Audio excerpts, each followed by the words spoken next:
E aí pessoal, beleza? Seguinte, hoje nós vamos falar um pouco sobre a lei de velocidade de uma reação química. Se você for parar para ver conceitualmente nas aulas passadas, eu falei um pouco, sobre esse conceito, mas agora vamos dar uma enunciada no que ele representa, o que ele nos traz de informação. Vamos falar hoje um pouco da sua origem. Nos próximos vídeos a gente vai ver como determinar ele de forma mais estrita, como a gente faz no laboratório, quando a gente pode variar a concentração de alguns reagentes e calcular ali o tempo da reação. Então, próximos vídeos a gente vai fazer isso. Hoje a gente vai falar a base e o conceito desse princípio básico da cinética, que é a lei de velocidade. Então, a primeira coisa que a gente vai ver é que nós vamos precisar comentar sobre esses dois caras que estão aí na tela. Então, basicamente, nós temos Cato Maximilian Guldberg e Peter Waj, que os dois são noruegueses. E entre 1864 e 1879 eles descobriram a lei de ação das massas, também conhecida como lei de velocidade. Salvo engano, os dois eram cunhados, eles trabalhavam juntos já. Um em Oslo, na Noruega, aliás, os dois trabalhavam em Oslo, mas um natural de Oslo mesmo e outro de Frekkenjord. Beleza, e aí esse enunciado da lei de velocidade, ela diz assim: a velocidade de uma reação química é diretamente proporcional ao produto das concentrações molares dos reagentes elevada a expoentes experimentais determinados. E o que isso aí basicamente quer dizer, Olha, a gente consegue determinar a velocidade de uma reação quando a gente consegue controlar essa concentração dos nossos reagentes e, claro, se é uma proporção para tornar uma igualdade, nós precisamos multiplicar por uma constante. E essas concentrações devem estar levadas a algum fator, que só pode ser determinado experimentalmente. Então, por exemplo, a gente pode fazer ou observar essas leis de velocidade devido às suas ordens globais. Por exemplo, uma lei de velocidade do tipo V igual a constante é de ordem zero, porque note que ela não depende da concentração de nenhum reagente. Já, por exemplo, quando eu tenho que a velocidade é igual a uma constante vezes a concentração do reagente A, essa reação é de ordem 1.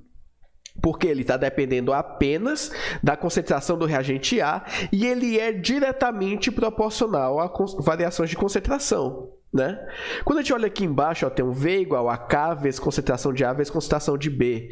Isso daqui é uma reação de ordem 2, porque ele depende de ordem 1 em função de A e de ordem 1 em função de B. 1 mais 1, 2. Então, note que cada um dos reagentes contribui com a velocidade da reação.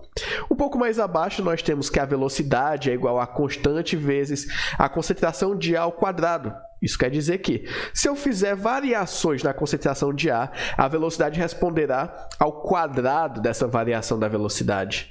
E isso é de ordem 2. E veja que esse padrão vem sofrendo algumas alterações, eu posso ter várias ordens distintas. Então, vamos lá, Se a gente pega esse enunciado, a gente chega nessa conclusão aqui. Mas a gente pode chegar num ponto-chave que é o seguinte: a lei de velocidade relaciona a rapidez de uma transformação química com a concentração dos reagentes. Ótimo. Isso aqui já nos dá muita informação. Por quê? Se variamos a concentração, vamos observar variações na velocidade, tal como a gente tinha visto antes. Claro, isso, exceto quando a gente tem uma reação de ordem zero, o que não depende em nada da concentração dos reagentes. Beleza? E aí, olha só, se a gente considera uma reação genérica do tipo Azinho de A mais Bzinho de B formando Czinho de C mais Dzinho de D, ou seja, eu estou colocando aqui os reagentes A e B formando os produtos C e D, e eles estão multiplicados pelos seus coeficientes estequiométricos, tá? A gente olhando para essa reação aí, nós podemos escrever a lei de velocidade do seguinte modo: velocidade igual a K, que é uma constante de velocidade, vezes a concentração de A elevada a um coeficiente x, vezes a concentração de B elevada ao coeficiente y. Então, nota que a ordem da reação não está dependendo do coeficiente estequiométrico. Ele vai depender de x e y, que são coeficientes determinados experimentalmente. Então, nessa equação, temos V, que é a velocidade, K é a constante, e x e y são esses nossos expoentes que vão representar a ordem da reação.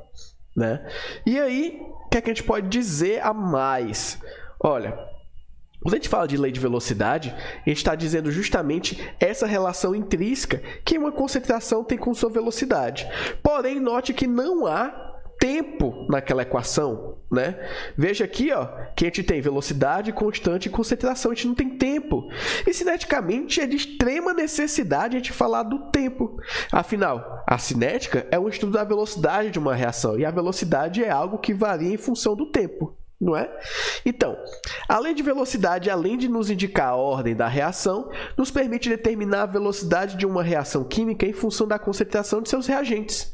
Mas o estudo cinético depende também do tempo, e assim faz-se necessário que a gente desenvolva uma metodologia capaz de relacionar velocidade, tempo e concentração, né? Coisa que essa equação até agora não nos dava. Porém, a gente já viu anteriormente que temos alguns artefatos cinéticos que fazem com que a gente seja capaz de relacionar também o tempo aqui, né?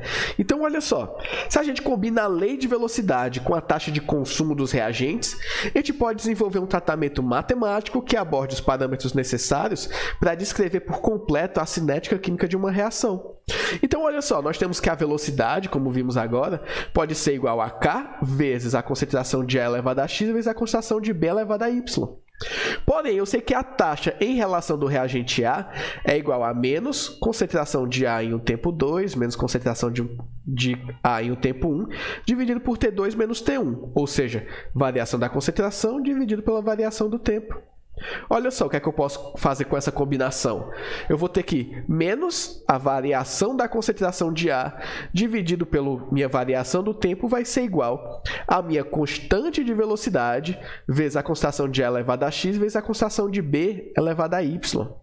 E aí, ao integrar essa equação originada de cada ordem que vai sair, a gente vai obter a equação integralizada de velocidade. E nela nós vamos encontrar um embasamento matemático suficiente para poder descrever o comportamento cinético da reação em qualquer situação. Então, olha só, se x e y são iguais a zero, quer dizer que minha reação é de ordem zero. Eu vou ter que menos a variação da concentração de A dividido pela variação do tempo vai ser igual a K. Não é verdade? Então, desse jeito, eu vou resolver essa integral e ver como é que uma reação de ordem zero se comporta matematicamente. Porque, afinal, como eu falei na aula anterior, né? A ordem de reação, basicamente, ela vai ser o padrão matemático, o modelo matemático que a gente pode assumir para poder encontrar a velocidade de uma reação, ou saber a concentração de determinado tempo, a velocidade no tempo, todas essas relações. Tá? E assim a gente vai fazer nossos próximos vídeos, onde eu vou determinar com vocês a lei integralizada de reações de ordem 0, de ordem 1, de ordem 2 e de qualquer outras ordens. Tá? Então, esperem pelos próximos vídeos que a gente vai debuiar isso aqui direitinho. E aí depois eu vou juntar tudo isso e mostrar para vocês como nós podemos determinar a ordem de uma reação apenas por uma variação de concentração e tempo. Porque apenas com esses dados nós vamos ser capazes de encontrar o modelo matemático que aquela reação segue e determinar qualquer padrão de velocidade que ela venha a ter. Beleza?